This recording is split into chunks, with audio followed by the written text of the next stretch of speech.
We have a very important exclusive story on this channel today as the Mayor of London, Sadiq Khan, is creating a massive obstacle for the British people who've organised an anti-Islamic occupation of Iran protest in central London. How is he doing that? Oh yeah, by hosting a pro-Islamic event with his friends.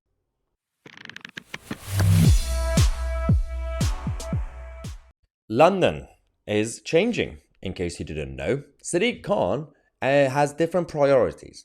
It's not the British culture, it's diversity. And it's not just diversity, it's what he believes in. It's his political ideology. You've seen what he does. Every New Year's Eve in London, London Eye, the fireworks, is always about his virtue signaling measures and everything else. Now, we have an exclusive story that we found out. British Iranians and other British people who are supporters of the Iranian people who are fighting against the Islamic occupation in Iran, and they have organized a march so they could put pressure on our government to cut ties with the Islamic Republic of Iran. And it's a good cause, and that's how we do it. But Sadiq Khan is friends with James O'Brien on LBC. Now, there was a person, a British Iranian, who went on James O'Brien's show to talk about this upcoming march supported by British patriots and everybody else to help the Iranian cause. But it's not just about talk about what's going on in Iran, because, why do we have to bring other people's problems to our country? But this is actually in the interest of the British culture to make sure we don't have a relationship with the Islamic nutters in Iran. Cut the ties. It's dangerous. These people are bringing the enemy into the country in the name of asylum seekers and refugees. These are enemies. So, this person went on that show, talk about what's going on the 29th of April in central London. It's going to start from London Eye. It's going to go towards Whitehall, Parliament, and Trafalgar Square. And it's going to start at 1 p.m. And the whole idea is to support freedom and democracy and put pressure on our government. James O'Brien is friends with Sadiq Khan. 1 day, 2 days later, after that interview, somehow out of nowhere, Sadiq Khan decided to organize another gathering, the exact opposite of that gathering, pro-Islamic gathering, on that day in central London, Trafalgar Square, to celebrate Eid. Now, 29th of April, to celebrate Eid, or like after Ramadan and all that stuff, right? Just for clarity, the Ramadan stuff, that's over. They've already done the Eid celebrations. That was a couple of days ago, or yesterday, a couple of days ago. Yeah, in central London, same place, Trafalgar Square. They've done it. They turned the whole place into the Ramadan stuff. So he posted this on the social media. He turned the London Eye, the lighting into the Eid stuff, saying it's fantastic to see an icon of our capital lit up to celebrate Eid tonight. And he even actually did a video saying it's great to be here at Trafalgar Square. It's great to be here at Trafalgar Square for the Ramadan Tent Project's Open Iftar. It's wonderful to see hundreds of Londoners of different faiths and backgrounds uniting together to break their fast. Together, we send a powerful message that London's greatest strength is our diversity. Wait. So hang on. Firstly, in the video, it said that people with all different faiths, they came to celebrate Eid and break their fast. No, it's just Muslims that do it. Why would you fast during Ramadan if you're not a Muslim? So the point is, he did all that.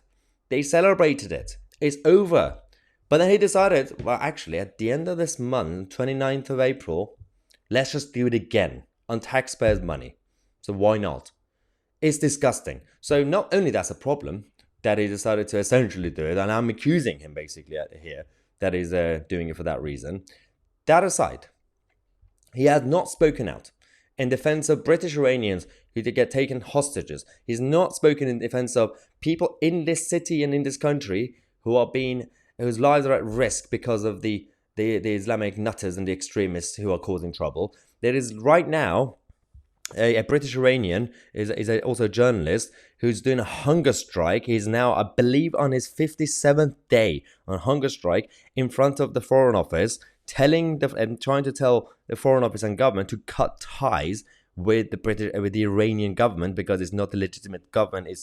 It is an Islamic occupation, and he's obviously not doing well right now. But every day there are doctors who go and make sure that he's actually still alive, and it's disgusting. He has not gone to say hi to this man. He has not even spoken out saying he's a London resident. He's a British citizen. Sadiq Khan has not even spent 10 minutes to do even a photo op to say, I don't know, I'm supporting your cause, or I understand, you're at least a resident of my city. I'm your mayor. I'm just here to see what's going on. Nope, he hasn't said anything about that. Sadiq Khan didn't even speak out when the Iran International, it's basically an anti-Islamic regime TV channel. It's like new media, like my channel. And these guys in London, they had offices in London, and you had the Islamic extremists from the Iran's Revolutionary Guard threatening them, literally their lives, and they've been attacking them, they've been stalking them, they've been trying to kidnap them in London, in Britain. We brought other countries' problems into our country. So that's already enough. Enough is enough. But Sadiq Khan has not spoken up. These guys had to be forced to leave London. They've now moved their offices to America just to be free. Sadiq Khan, the mayor of London, did not visit them. Did not even release a statement saying we have to keep British citizens and journalists, free journalism, safe. No, he didn't do that. Sadiq Khan is the same person who, on the other hand, supports and has attended and completely okay with Quds Day, which is basically every year the Hamas and Hezbollah, funded by the Iranian regime, march in the streets of London. These are enemies. These are extremists. These are bad people. He allows them to do the marches. He allows them to come out and do chants that is against us, the British interest, the British values, British culture, the West, everything. He's fine with that. He doesn't say anything. He doesn't ban them. These are enemies. Now, we had 125 cross-party MPs finally getting together and urging the Prime Minister to proscribe the Iran's Islamic Revolutionary Guard as a terror group. And we have to. And express support with Vahid Beheshti, who is this journalist, this is actually a couple of days ago, who was on his 56th day of hunger strike outside the Foreign Office. Now, there are complications because the Foreign Office's official line is that, we can't proscribe them yet. We can't cut ties with the Iranian regime because there's another citizen who's, I believe he's American, but also British, taken as a hostage, currently in Iran. And they essentially also have a problem because they have to wait for their masters in Pentagon and White House and the State Department in America to give them permission. Britain needs to get permission from America if they want to do something. Is that normal? No.